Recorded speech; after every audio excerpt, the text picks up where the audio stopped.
किताब मुकद्दस में से लूका की इंजील के 11वें बाब की तिलावत। फिर ऐसा हुआ कि वो किसी जगह दुआ कर रहा था। जब कर चुका तो उसके शागिर्दों में से एक ने उससे कहा, अय खुदावंद, जैसा यूहन्ना ने अपने शागिर्दों को दुआ करना सिखाया, तू भी हमें सिखा। उसने उनसे कहा, जब तुम दुआ करो तो कहो, अय बाप, तेरा नाम पाक माना जाए, तेरी बादशाही आए, हमारी रोज़ की रोटी हर रोज़ हमें दिया कर, और हमारे गुनाह मुआफ़ कर, क्योंकि हम भी अपने हर कर्जदार को मुआफ़ करते हैं, और हमें आजमाइश में न ला। फिर उसने उनसे कहा, तुम में से कौन है जिसका एक दोस्त हो और वो आधी रात को उसके पास जाकर उससे कहे, अय दोस्त, मुझे 3 रोटियां दे, क्योंकि मेरा एक दोस्त सफ़र करके मेरे पास आया है और मेरे पास कुछ नहीं कि उसके आगे रखूं। और वो अंदर से जवाब में कहे, मुझे तकलीफ़ ना दे, अब दरवाज़ा बंद है और मेरे लड़के मेरे पास बिछौने पर हैं, मैं उठकर तुझे दे नहीं सकता। मैं तुमसे कहता हूँ कि अगरचे वो इस सबब से कि उसका दोस्त है उठकर उसे ना दे, तो भी उसकी बेहयाई के सबब से उठकर जितनी दरकार है उसे देगा। बस मैं तुमसे कहता हूँ, मांगो तो तुम्हें दिया जाएगा, ढूंढो तो पाओगे, दरवाज़ा खटखटाओ तो तुम्हारे वास्ते खोला जाएगा। क्योंकि जो कोई मांगता है उसे मिलता है, और जो ढूंढता है वो पाता है, और जो खटखटाता है उसके वास्ते खोला जाएगा। तुम में से ऐसा कौन सा बाप है कि जब उसका बेटा रोटी मांगे तो उसे पत्थर दे, या मछली मांगे तो मछली के बदले उसे सांप दे, या अंडा मांगे तो उसको बिच्छू दे? बस जब तुम बुरे होकर अपने बच्चों को अच्छी चीज़ें देना जानते हो, तो आसमानी बाप अपने मांगने वालों को रुल कुद्स क्यों ना देगा। फिर वो एक गूंगी बदरू को निकाल रहा था, और जब वो बदरू निकल गई तो ऐसा हुआ कि गूंगा बोला, और लोगों ने ताज्जुब किया।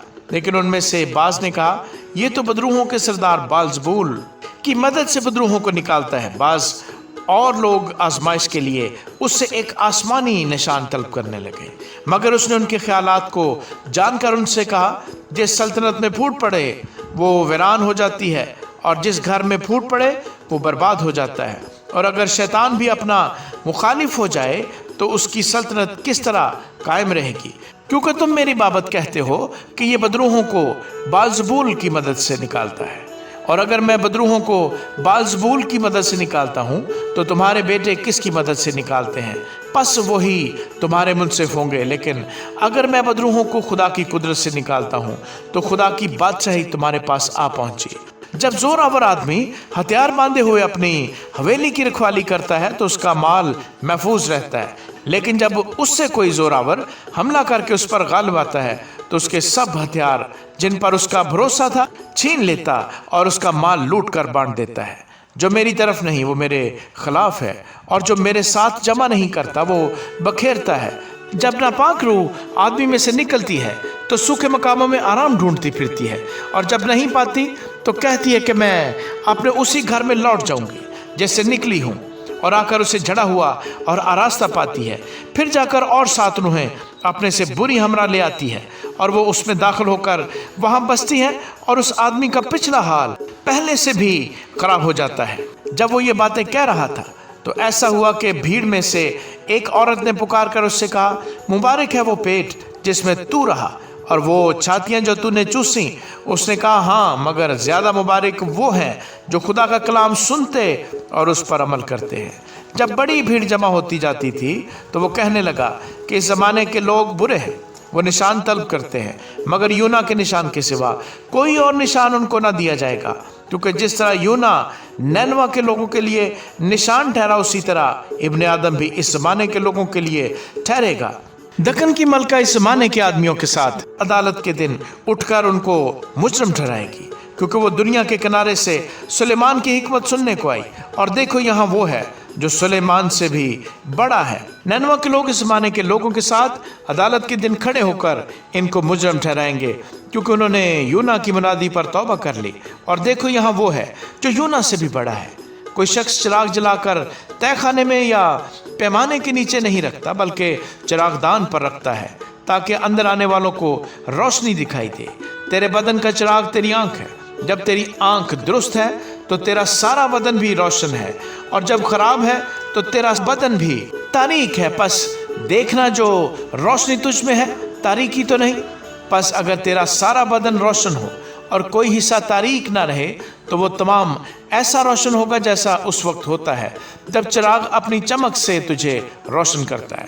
جب وہ بات کر رہا تھا تو کسی فریسی نے اس کی دعوت کی، پس وہ اندر جا کر کھانا کھانے بیٹھا۔ فریسی نے یہ دیکھ کر تعجب کیا کہ اس نے کھانے سے پہلے غسل نہیں کیا۔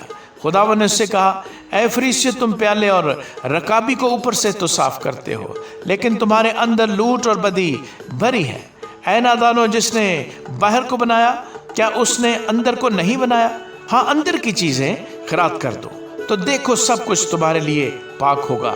لیکن اے فریسی، تم پر افسوس کہ پودینے اور سداب اور ہر ایک ترکاری پر دائیکی دیتے ہو اور انصاف اور خدا کی محبت سے غافل رہتے ہو۔ لازم تھا کہ یہ بھی کرتے اور وہ بھی نہ چھوڑتے۔ اے فریسی، تم پر افسوس کہ تم عبادت خانوں میں اعلیٰ درجے کی کرسیاں اور بازاروں میں سلام چاہتے ہو۔ تم پر افسوس، کیونکہ تم ان پوشیدہ قبروں کی مانند ہو جن پر آدمی چلتے ہیں اور ان کو اس بات کی خبر نہیں۔ پھر شرح کے عالموں میں سے ایک نے جواب میں اس سے کہا، اے استاد، ان باتوں کے کہنے سے تو ہمیں بھی بے عزت کرتا ہے۔ اس نے کہا، اے شرح کے عالموں، تم پر بھی افسوس کہ تم ایسے بوجھ جن کو اٹھانا مشکل ہے آدمیوں پر لادتے ہو اور آپ ایک انگلی بھی ان بوجھوں کو نہیں لگاتے۔ تم پر افسوس کہ تم تو نبیوں کی قبروں کو بناتے ہو اور تمہارے باپ دادا نے ان کو قتل کیا تھا، پس تم گواہ ہو اور اپنے باپ دادا کے کاموں کو پسند کرتے ہو، کیونکہ انہوں نے تو ان کو قتل کیا تھا اور تم ان کی قبریں بناتے ہو۔ اس لیے خدا کی حکمت نے کہا ہے کہ میں نبیوں اور رسولوں کو ان کے پاس بھیجوں گی، وہ ان میں سے بعض کو قتل کریں گے اور بعض کو ستائیں گے، تاکہ سب نبیوں کے خون کی جو بنائے عالم سے بہایا گیا اس زمانے کے لوگوں سے باز پرس کی جائے، ہابل کے خون سے لے کر اس زکریا کے خون تک جو قربان گاہ اور مقدس کے بیچ میں ہلاک ہوا۔ میں تم سے سچ کہتا ہوں، کسی زمانے کے لوگوں سے سب کی باز پرس کی جائے گی۔ اے شرح کے عالموں، تم پر افسوس کہ تم نے معرفت کی کنجی چھین لی۔ تم آپ بھی داخل نہ ہوئے اور داخل ہونے والوں کو بھی روکا۔ جب وہ وہاں سے نکلا تو فقیہ اور فریسی اسے بے طرح چمٹنے اور چھیڑنے لگے تاکہ وہ بہت سی باتوں کا ذکر کرے اور اس کی گھات میں رہے تاکہ اس کے منہ کی کوئی بات پکڑے۔ آمین۔